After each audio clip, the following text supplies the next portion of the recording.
Hello, my name is Chris McKay. This video today is for Psychology 516, Industrial and Organizational Psychology. First question is, how have historical events affected the practice and research of industrial and organizational psychology? One of the first events would be the advancement of communication technology, whether you're talking Microsoft Teams, where it's more of a collaborative environment that has the opportunity to share data, or Zoom, other teleconferencing meetings. So these have become more and more common. The advantage is that you're able to communicate across state lines, county lines, country lines. You're able to communicate with people that you may have never met. On the flip side, though, that means you don't have that pre existing relationship, that in person time. And so that creates some challenges. Researchers are looking at how they can make sure people are engaged and how people feel like they're part of, like they've been socialized with an organization if they're remote workers, things like that. So there's a lot of research that's gone in to look at that. With globalization, that you've got organizations that are leaning into this technology and they're expanding to all over the globe. Once again, it's fantastic from like a business footprint standpoint, but it does also mean that you're communicating not only between different groups of people, but also through different cultures. So once again, when we're doing research and we're looking at how these advanced technologies are impacting people, we have to take a look at what the differences are between the different cultures as well, and make sure that our samples for our studies extend enough like external validity to apply to the populations interested in the results. Another thing would be the flexibility on work arrangements, rather. So when we talk about that, especially after the COVID-19 pandemic, there were a lot of organizations that shifted positions to remote work or hybrid work, where they're sometimes in and sometimes out of the actual work facilities. Once again, they're going to be more reliant on that advanced communication technology, and they're going to be leaning into that when they're remote workers. Some of the challenges are, are they motivated? Are they being held accountable? Do they feel like they're part of the team? So there's a lot of research going in to make sure that we're maintaining that as well. And then you got the blurring of the work non-work lines. So if your computer that you work at for your organization sits in your dining room table, what are the odds that you're going to spend a little extra time there because it's convenient and you may have some things, a quick to do here, a quick to do there. So it's more hours at work. And it also it increases the possibility that you're going to have work to family conflict. So organizations are performing research to try to mitigate that work to family conflict. Also, you look at the workforce, especially the United States, with the baby boomers all reaching retirement age. That means that there's more of a focus on retirement. So there are more and more people looking at the different options. Am I fully retiring? Am I partially retiring? What kind of hybrid retirement might I do? So researchers are looking at what may be advantageous or beneficial and what may be not so advantageous. You also have to look at people from different cultures, once again, being employed by these organizations, and what may be true for Americans may not be true for someone from a different culture. So there's more research in that field as well. Then we had the 9/11 attack in 2001. That really created two impacts. One was a focus on emergency preparedness that maybe wasn't already there, specifically talking about terroristic attacks and different things of that nature, and making sure people feel safe at work and they feel like their company's prepared. And then also you had the negative economic impact that happened after the 9/11 terror attacks and after the pandemic as well, especially with the supply chains and organizations being able to plan for that, and make sure that their employees feel like their company is ready for something like that. And then the final thing would be the election and subsequent reelection of President Barack Obama. And what that did is that allowed minorities in the United States and all over the world to realize that despite their skin color, they could achieve the highest position possible in the United States. And this led to more diversity and inclusion programs and things of that nature, and making sure that there was equality across the board. Prompt number two, I will be an industrial and organizational psychologist acting as a consultant. Got an inquiry from the director of recruiting asking how they can increase the number of diverse, highly qualified applicants for their role. Normally, an organizational psychologist would not play a role in the recruiting process, but it's often found now that socialization is occurring during recruiting, and that is something that falls into the organizational psychologist's wheelhouse. That being said, one of the first steps would be a little groundwork and just making sure that they've got a good recruitment strategy that's in alignment with their strategic planning for the organization. Also, you need to look at succession planning, um, as well as maybe reaching out to a government agency, a trade company, or private agencies just to see how many applicants there really are, to get an idea of what the number of people in those job classifications are actually out there in the market. So once all that's been determined, you should be able to make a determination on whether or not you're going to be searching for most of your applicants like locally, or if the pool is not very large for labor of the classifications you're looking for, you may need to look a little bit further or outside of the areas you're normally looking. So let's assume for this individual, they want to start with an internet campaign. Now, I would say internet campaign is great, but you do have less of an in-person touch, so that's something to consider. And you could also get a very, very large sample of applicants, and that could be very time-consuming to go through. But it is inexpensive. Another opportunity, what I would say is our colleges in the United States tend to be a good melting pot of lots of diversity. And so I think college visits, once again, it's not that much more expensive. And you are going to interact with a more diverse crowd, possibly, than you are on the internet. But you get that in person touch, you'll have less applicants, and it will probably be a little bit more effective method. Now, third method could be that they decide to go through and go through some sort of staffing agency or to have someone go out there like headhunters recruiting for a position. But this is so cost prohibitive that it's normally only used for like higher level executives.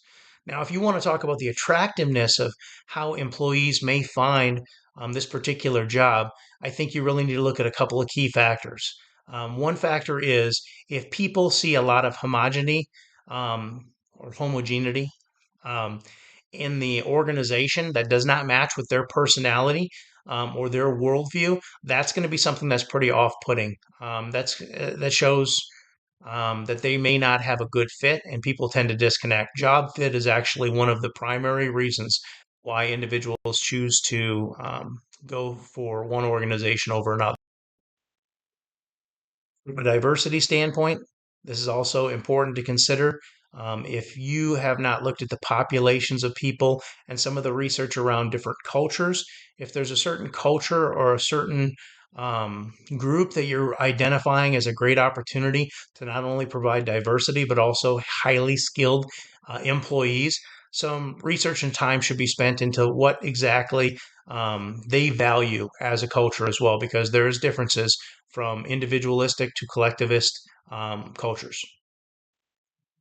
Prompt number three, we're working with a manager who just hired a high performer. We get to know them a little bit, and we made a determination between whether they were youthful in the workforce and some of the things they might find unattractive or boring or lead to low job satisfaction, main reasons for youth would leave, made a determination whether or not they were soon to leave the workforce, and if they were going to be leaving the workforce, what kind of like a full withdrawal, a partial withdrawal, a phased withdrawal, if they were retiring, things that they could do to keep people. In this instance, though, we're going to assume that it's a family age related, like they're raising kids. Um, so for these individuals, um, pro family benefits, things along those nature. So I think in the book they talk about family supportive organizational perceptions. So once again, that's how the employee sees the organization. Are they supportive of people with families? On the flip side, for the organization, good for this manager to know that these kind of things do financially benefit organizations as well as improving that perception. So it is a win-win. One of the things that you can do, just generally speaking, before we even talk about the work to family conflict, is making sure that you've got a good supervisor for this individual, because that's one thing you see across the career span of an employee is having an effective supervisor who gets to know the employees, has conversations, and the more likely the employee is to open up and be honest with them is a sign of the fact that they understand the family, and the supervisor recognize the challenges of raising a family, and it's one other way of being supportive. Um, so let's see. Um, So also it's important to consider that this high performer, they could be like a type A personality, more scoring high on like neuroticism and things of that nature. So what does that mean for the manager? Well, that means that chances are they are going to need a hand in mitigating that work life or work family conflict. So once again, you could be offering childcare. You could have good paternity leave, maternity leave, depending on the gender of the employee, making sure that they're valued in. And some of the other things that are big is the work really stressful? Is there a way to reduce the amount of stress because that has a positive impact? And can you reduce the unpredictability of the job? If you can make the job more predictable, you're also going to reduce that work to family conflict, and that's going to make sure that they stay with the organization longer. For the job description that I'll be looking at today, it is for the same role that I perform right now, which is that of a project manager. Um, but it isn't an entry level position. It's one that's, typically requiring, anywhere from 5 to 10 years of experience. So there are a handful of those OCBs that are not listed in the job description, but just generally speaking, um, they talk about for a project manager role, managing and coordinating externally focused projects, successful execution, operational excellence, delivering high quality solutions, collaborative cross functional teamwork, define objectives, manage timelines, budgets, and risks. Um, Project scope, they talk generally about what they're selling and how that's going, the customer expectations, then achieve organizational goals. So for in role things that I feel like should be added, they don't talk at all about earned value management principles other than saying that you'll be managing a budget. Your performance when it comes to a project management role is very much about holding to that EVM, earned value management, that guideline, that plan, that forecast. It's a big part of what you do in almost any project manager roles, and it was absent there. And then also delivering on time. So it does say that operational excellence. It has some things that kind of hint at it, but talking about the expectation for job performance, if you're a project manager, you need to be completing those projects and delivering what you need to deliver in a timely fashion. Also missing from that, which maybe would be more extra role, but tied to that, you need to manage those customer expectations. You need to have the sprint capacity and the ability to forecast, collaborate, and recover because things don't always go to project plan. That's why like agile project planning or project management is one of the most commonly used right now because it's hinged on that. Um, and then talking about continuous improvement, whether you're utilizing Lean or Six Sigma. I mean, these are things that in the industry are maybe not always done by the project manager, but those are things going on in the background and on the side, and a lot of times instigated by the project manager. So that means you need to be able to pivot and troubleshoot. That's important. And then the final thing would be in person, customer facing communication. Written communication, professional communication is very important, but you also need to make sure that you're able to deliver messages and build that rapport in person with the customer. So, a certain amount of emotional intelligence is something that is tied pretty directly to performance as well. Our final prompt for this week's assignment is regarding a large organization that has multiple work groups, and they are demonstrating counterproductive behaviors. That behavior being they are working less than the amount of hours that they were hired to perform. So this manager is reaching out and saying, "Hey, how can you help us to determine what's going on? Right now, we're still waiting back from the data. We've looked at some policies and expectations and things like that. Um, but so, what are some of the constraints, or what are some of the situations that exist? So, first off, opportunity. Opportunity is one of the biggest factors impacting CWB.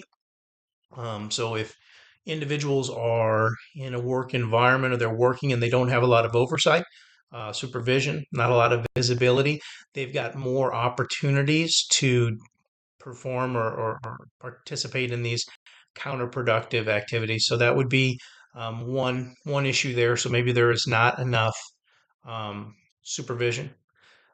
Also, we need to look at the three other main issues. One is norms. So in this work environment, is it not normal to work the full amount of hours? Is there some sort of cultural shift, or why do the majority, or do the majority of people find it acceptable, or is it typical? And in these work groups, it sounds like it is. And then you've got stressful situations. So those stressful situations that could be occurring at work. People call in sick when they know they've got a big presentation or a project or something that's due, or got that going on. Sometimes just unpredictable work environment can be stressful. And then finally,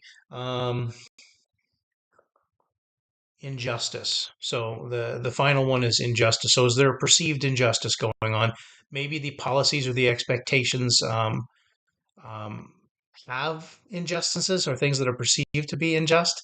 But until the data comes back, we don't know. So, what can this organization do to do better? Well, for opportunity, they could increase the amount of visibility or supervision or observation going on with these work groups. Maybe just popping in now and then and unpredictable times, just to kind of check in and see how things are going.